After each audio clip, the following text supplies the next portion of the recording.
Hello everyone. Today I'm going to go over 5 tips for newer players to Steel Division 2 that will vastly improve your command over the field. Bear in mind that these tips are aimed at people who are new to Steel Division or folks that are new to UGen games as a whole. With that in mind, let's get into it. Tip number 1. The idea of shift commanding. This one isn't unique to Steel Division by any means. However, it is something that people new to the franchise or to the genre might not know. Shift commanding, or command queuing, works as follows. If you issue a command to a unit, then hold shift and issue another command, the unit will do the next command after it is done with the first. This can go on any number of times and is extremely useful for higher and lower level play alike. Tired of your mortars being killed by counter battery? Simply command them to attack a location, then hold shift and tell them to move afterward. When they finish their volley, they will pack up and move to the new location.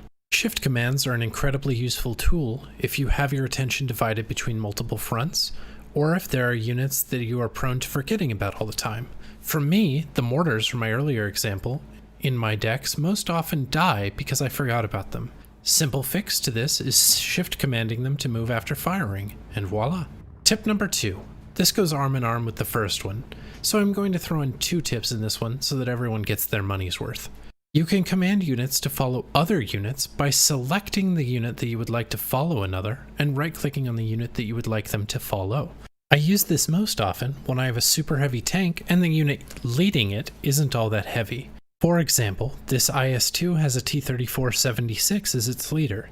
I don't want to move them both to a spot as the T-34 is faster and thus will take the brunt of the incoming anti-tank weaponry, when I want the IS-2 to do so instead. Commanding the T-34 to follow the IS-2 and only moving the IS-2 will make it so the T-34 is rarely ever in front of the IS-2. Tip 2B goes hand in hand with this idea. Have you ever noticed when you have multiple tanks selected and tell them to hunt somewhere, they will engage a target and then immediately expose side armor to that target? There is nothing more frustrating in the world for your IS-2 to finally engage the enemy armor, only to have it commit suicide by showing side armor to everything on the enemy team. This is caused by silliness in the game's engine that tells the tanks that they need their own space. Tanks are commanded together, adhere to a sort of formation, sort of like you would see in other strategy games. When they find something that they are hunting, or if they achieve the destination they were moving to, they will turn to get into that formation. This is fixed by either having units follow one another, or commanding them one at a time.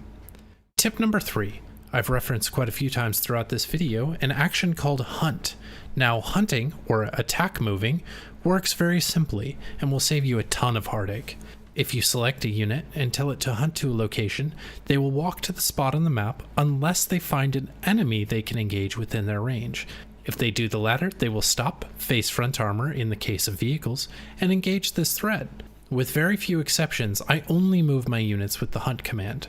There is also a quick hunt command that does the same as the earlier one, however units will preferentially take the fastest route to a target, example of roads, or around forests that might slow them down. Quick hunt is only available on vehicles, as infantry move just as quickly no matter if they are on a road or in a marsh. Lastly, to round out all of these commands, there is a move fast option in the game also. If you simply right-click on the map, your units will take the most direct way to the location, regardless of obstacles in the way or the absence of roads.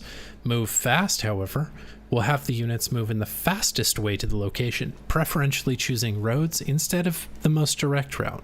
All of these commands can be keybound to most any key you wish in the options menu, and I personally have them keybound to my mouse to make it easier for me to hit. Tip number 4. Before this game, I played Red Dragon. For one reason or other, I didn't play Steel Division Normandy 44, and so this is my first intro to this mechanic as well. During the deployment phase, you can command your units to carry out their initial commands. Back in Red Dragon, you would spawn all of your units, then frantically click on each one of them, issuing your manic commands, hopefully before the enemy did the same. In Steel Division 2, however, you can use the time of deployment to get as extensive as you'd like with your units. You can shift command them, as we talked about earlier, and use the incredible unload on position command that will have a unit fast move to a location and unload the contents with a single key press. In the event that the game launches and you've forgotten what you told a specific unit to do, holding shift while that unit is selected will show you that unit's orders only and help you decipher your own madness. Tip number 5, and I've saved what I consider the most important tip for last. Always be pushing. Now, in the scheme of grand strategy, a part of you might think to wait to get your units just right before orchestrating your masterfully planned push into enemy territory. The issue is that every minute you wait, the enemy gets their own points. Best case scenario, they are preparing for your push by bringing in additional guns or infantry, anticipating your plan. Worst case scenario, they see that none of your units are putting their units in danger and bring in a bomber or howitzer with their points. This is dangerous as it creates a snowball effect, and it is incredibly difficult to climb out of if you don't know what you're doing. And even if you do know what you're doing, this results in a frustrating loss more often than not. A ton of negative things that I hear about Steel Division 2 is in pertaining to artillery and how it is overpowered. I will stick my neck out there and say that I don't think that's the case at all. As with anything else, it becomes incredibly powerful in numbers, but 6 mortars is no more dangerous than 6 Shermans, and they typically cost the same points. The trick to avoid artillery raining all over you and your friends for however long it takes them to run out of ammo is to push. At the start of the game, they will have just as many points as you, and so there's always a hole in their defense somewhere. You just need to find it by probing, or failing that, kill a few units and make them afraid. People are really unlikely to buy artillery if they are losing large swaths of ground to your push and need boots on the front line instead. Even if they do, they will be really ineffective if you're constantly moving towards your goal, be it a strategic location or another flag. I play games all the time where someone decides to turtle up and doesn't push, and before long the entire Luftwaffe and 17,000 kilos of artillery are falling on every unit that I have from the player that doesn't feel threatened on the opposing team. Yet worse than that, if I'm pushing and someone else on my team isn't, the player that is out of harm's way might be tempted to gang up on me, shutting down my team and my units yet further.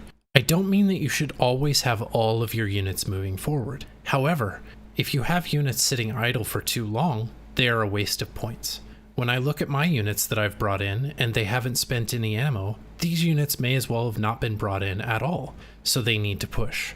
Remember, if you keep your enemy on their toes, you won't have to worry about the terrible things they're doing behind their lines.